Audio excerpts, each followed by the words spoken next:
A coffee nursery business is one of the most promising agribusiness opportunities in Kenya. As more farmers replace old coffee trees and new investors venture into coffee farming, the demand for healthy and certified coffee seedlings continues to grow. Instead of waiting for coffee trees to mature and produce cherries, a nursery owner earns income by raising and selling young seedlings to farmers. This makes the business attractive because seedlings are sold within a few months, rather than waiting several years for coffee harvests. Kenya is internationally known for producing high-quality coffee. Counties such as Murang'a, Kiambu, Nyeri, Kirinyaga, Embu, Meru, Nakuru, Bungoma, Trans Nzoia, Kericho, Nandi, and parts of Machakos continue to support coffee farming. As coffee farming expands and older plantations are replaced with improved varieties, the need for certified planting materials remains strong. This creates a steady market for properly managed coffee nurseries. Starting a coffee nursery requires planning and compliance with government regulations. In Kenya, coffee nurseries must be licensed by the relevant county government, and coffee planting materials should come from approved and certified sources. Coffee seed or seedlings intended for multiplication must originate from authorized institutions or certified suppliers to maintain quality and prevent the spread of diseases. Before receiving a nursery license, inspectors normally assess whether the nursery has suitable land, reliable clean water, proper management practices, and adequate knowledge of nursery production. These requirements help ensure that farmers receive healthy and genuine seedlings. The first step is choosing a suitable location. A coffee nursery should be established on well-drained land, with access to plenty of clean water throughout the year. Since seedlings require frequent watering, especially during dry seasons, a dependable water supply is essential. The site should also be accessible by road to make transportation of seedlings easier for customers. The nursery should be protected from strong winds, livestock, and flooding. A simple fence can help keep animals away while reducing theft. Shade is equally important because young coffee seedlings cannot withstand intense sunlight. Many nursery owners use shade nets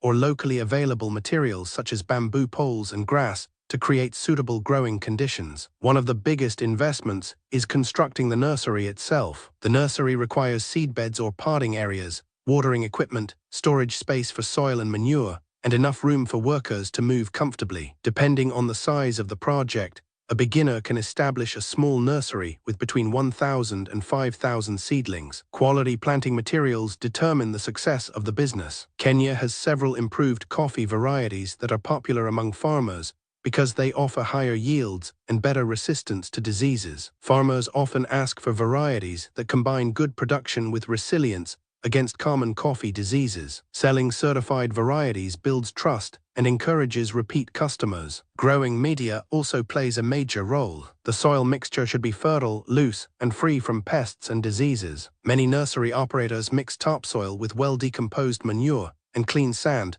to improve drainage and nutrient availability. Using contaminated soil may spread diseases that can destroy the entire nursery. Water management cannot be ignored. Coffee seedlings require regular watering, especially during hot weather. However, excessive watering can cause root rot and fungal infections. Good drainage and proper watering schedules help produce healthy seedlings with strong root systems. Weed control is another daily responsibility. Weeds compete with seedlings for nutrients, water, and sunlight. Removing weeds by hand is usually the safest option because chemical herbicides can damage young coffee plants. A clean nursery also reduces hiding places for pests. Disease and pest management should be part of everyday nursery operations. Regular inspection allows early detection of problems before they spread. Healthy seedlings should have green leaves, straight stems, and well-developed roots. Any diseased or weak seedlings should be removed immediately to prevent infection of healthy plants. Record keeping is an important business practice that many beginners overlook. A nursery owner should maintain records showing the source of seeds,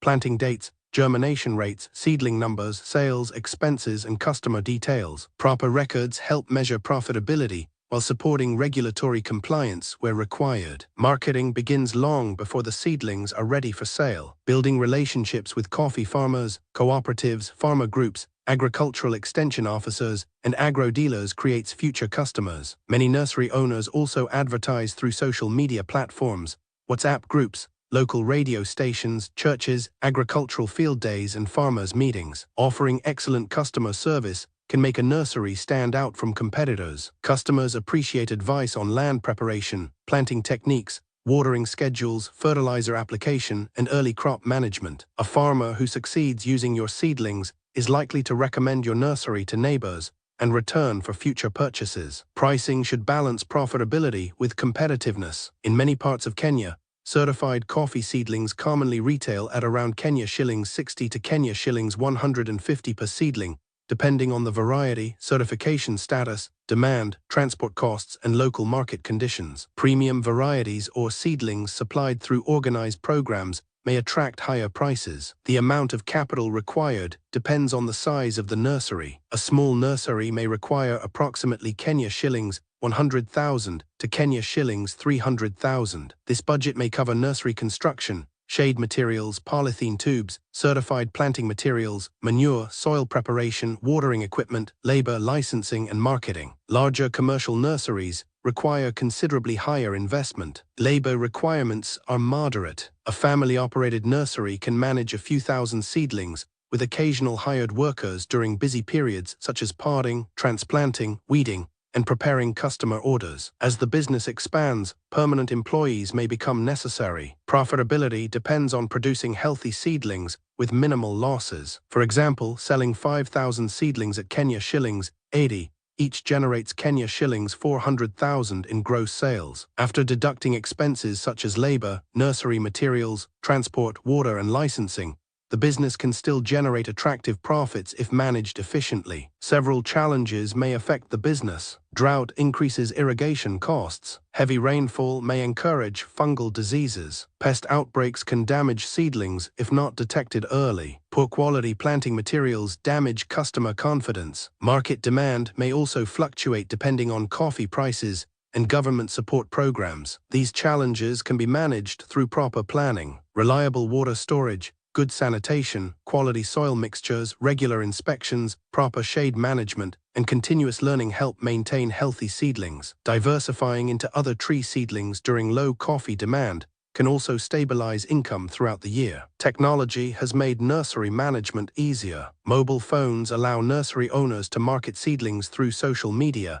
communicate with customers, receive digital payments, and share planting advice. Simple accounting applications help track expenses and profits without complicated paperwork. Many successful nursery owners eventually expand beyond selling seedlings. They provide farm consultancy, land preparation services, planting services, pruning demonstrations, fertilizer recommendations, irrigation advice, and supply other agricultural inputs. These additional services increase income while strengthening customer relationships. The future of the coffee nursery business in Kenya remains encouraging. Government efforts to revive coffee production, replacement of aging coffee trees, increasing farmer awareness, and growing demand for certified planting materials continue to create opportunities for entrepreneurs. Farmers increasingly understand that investing in healthy seedlings is the foundation of productive coffee farms. For anyone seeking a practical agribusiness with steady demand, a coffee nursery business deserves serious consideration. Success requires patience, commitment to quality, compliance with regulations, and excellent customer service. By producing healthy certified seedlings and building trust with farmers, a coffee nursery can become a reliable and profitable enterprise while supporting the growth of Kenya's coffee industry.